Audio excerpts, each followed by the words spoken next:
প্রিয় ভিউয়ার্স, আজকে আপনাদেরকে জানাবো আপনারা কিভাবে অল্প খরচে ডিম বাড়াবেন।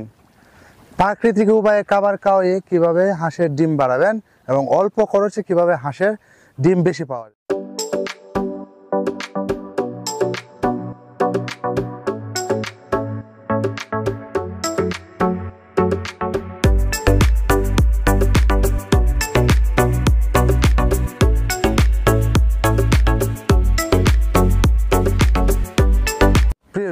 আসসালামু আলাইকুম।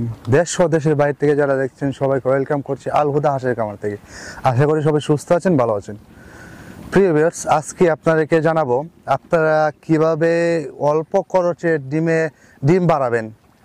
প্রাকৃতিক উপায়ে খাবার খাওয়ায়ে কিভাবে হাঁসের ডিম বাড়াবেন এবং অল্প খরচে কিভাবে হাঁসের ডিম বেশি পাওয়া যায়। প্রিয় ভিউয়ার্স, হাঁসের খাবার উচ্চমানের প্রোটিন দেয় আপনার হলো যে আমাদের নারিশ পিট বা কাজী পিট যেগুলো আছে, আপনি পিটগুলো খাওয়াবেন, এটা আপনার হাঁসের পুষ্টি বাড়াতে বৃদ্ধি করবে।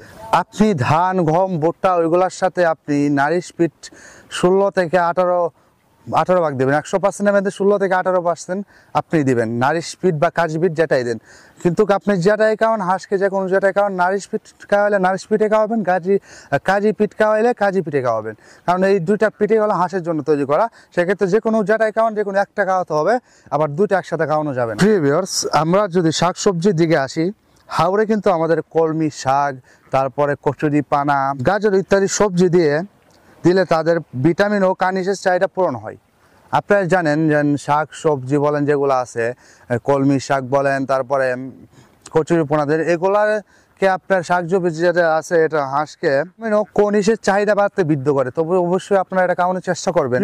আপনারা ডিমের কলস শক্ত করার জন্য, যাতে ডিমটা না ভাঙে, সেক্ষেত্রে আপনারা যা করবেন, ডিমের কলস শক্ত মজবুত করার জন্য ক্যালসিয়াম খুবই জরুরি। এজন্য খাদ্যের চুনা গুঁড়া বা অ্যাড করতে পারেন। প্রিয় ভিউয়ার্স, সবসময় যেটা আপনারা খেয়াল রাখবেন যে হাঁসের পানিটা যে আছে ওইটা পরিষ্কার আছে কিনা। অবশ্যই একটা পরিষ্কার পানি আপনারা হাঁসকে দিতে হবে, যাতে যেখানে হাঁসটা থাকবে সেখানে যাতে পরিষ্কার পানি পায় হাঁসটা। প্রিয় ভিউয়ার্স, আপনারা জানেন যে আমাদের এলাকার টুকুনা জেলা হাওড় একটা অঞ্চল, সেখানে যেহেতু আমরা হাওড়ে হাঁস পালন করি, সেক্ষেত্রে দেখা যায় কি আমরা হাওড় থেকে শামুক সংগ্রহ করি, সেক্ষেত্রে আমাদের কিন্তু অনেক সঞ্চয় হয়। আমরা তার সাথে আমরা দিচ্ছি আপনাকে ধান, গম, ভুট্টা, এগুলো আমরা অধিকাংশ সময় আমরা ধান আর গম মিক্স করে দেই এবং 18 থেকে 16% আমরা যে নারিশ যে খাদ্যটা আছে, পুষ্টি খাদ্যটা, ওইটা কিন্তু আমরা মোটা যে খাবারটা আছে নারিশ, আমরা কিন্তু ওইটা দিয়ে থাকি হাঁসকে।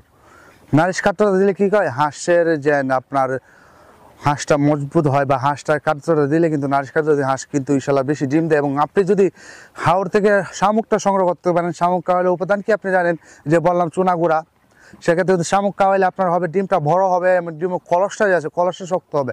আপনার কামারে যখন ডিমটা পারলো, যাতে হাঁসে লালা দিলেও ডিমটা ইনশাল্লাহ ভাঙবে না। যদি আপনি চুনা গুঁড়া যে শামুকটা বললাম, ওই শামুকটা যদি আপনি হাওড় থেকে যদি শামুক সংগ্রহ খাওয়াতে পারেন, তো ডিমটাও বড় হবে এবং ডিমের কলসটাও শক্ত হবে। সেক্ষেত্রে আপনারা যদি অল্প খরচে করতে চান লাভ, এমন কোনো কথা নাই যে শামুক না খাওয়াইলে চলবে না। হ্যাঁ, শামুক না খাওয়াইলে আপনার একটু লাভটা হয়তো বা কম আসবে, কিন্তু লাভ অবশ্যই আসবে, কিন্তু লাভের ক্ষেত্রে কম আসবে। যেহেতু শামুকের দাম বেশি, যেহেতু শামুকের দাম কম, সেক্ষেত্রে কিন্তু খাবারটা শামুকের জন্য, হাঁসের জন্য অনেক উপকারিতা।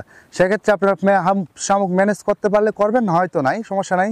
কিন্তু আপনার যেখানে 5 টাকা লাভ হতো, এখানে 4 টাকা লাভ হবে, এটা বিষয় না। তো শামুকটা খাওয়াইতে পারলে কি হয়, ডিমটা বড় হয় এবং ডিমের কলসটা শক্ত হয়।